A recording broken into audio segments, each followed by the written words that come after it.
Nous partons maintenant au plus près de vous et aujourd'hui au plus près de Cyril Gicker. Depuis plus de 20 ans, il exerce un métier rare et méconnu, celui de scaphandrier.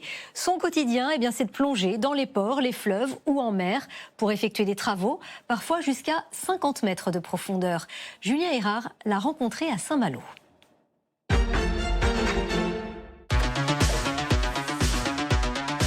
Aujourd'hui, Cyril Gicker va plonger en scaphandre à 4 mètres de profondeur pour réaliser un chantier. Aujourd'hui, on doit enlever des pierres, des anciennes parties du quai. Ça empêche des bateaux de venir se mettre ici. Et si on n'enlève pas ces cailloux, la coque du bateau va toucher. Quand on est scaphandrier, on doit savoir tout faire, c'est ça? La soudure, la découpe, la menuiserie, du BTP? Voilà. C'est multi-travaux. Pourquoi on fait appel à un scaphandrier et pas à un plongeur? Maintenant, dans la législation du travail, c'est obligatoire de fonctionner avec des gens casqués et scaphandriers. Plus de plongeurs bouteilles. Les pierres sont dessous, là. Donc un des scaphandriers est là déjà pour travailler depuis ce matin, pour pouvoir fixer la pierre et la sortir de l'eau. Elles font combien de tonnes? Voilà, entre 500 kg et jusqu'à 2 tonnes 5, 3 tonnes. Ah oui. Ça fait déjà des belles pierres. Ouais.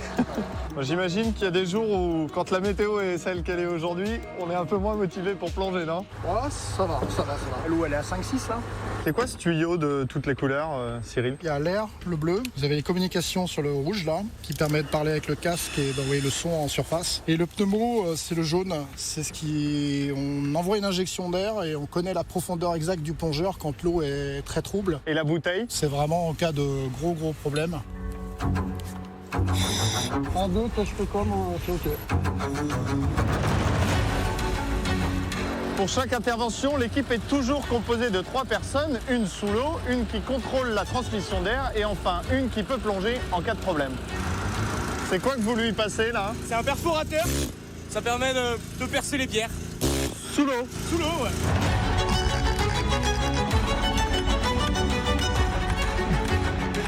Faut qu'ils reviennent vers la barge, je ne va pas aussi loin. Et au-dessus? Qu'est-ce qu'il vous demande en général? Là par exemple, il va nous demander de descendre la grue, d'abaisser les sangles pour arriver au niveau de la pierre qu'il est en train de perforer.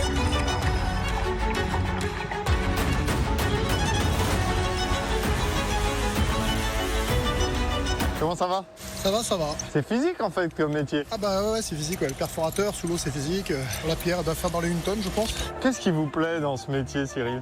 Ouais, ce qui me plaît, c'est jamais pareil. Chaque journée de travail est facturée de 1 500 à 2 000 euros en fonction de la complexité et du lieu de l'intervention. Au total, ce sont plus de 100 tonnes de pierres comme celle-ci qui vont devoir être sorties de l'eau.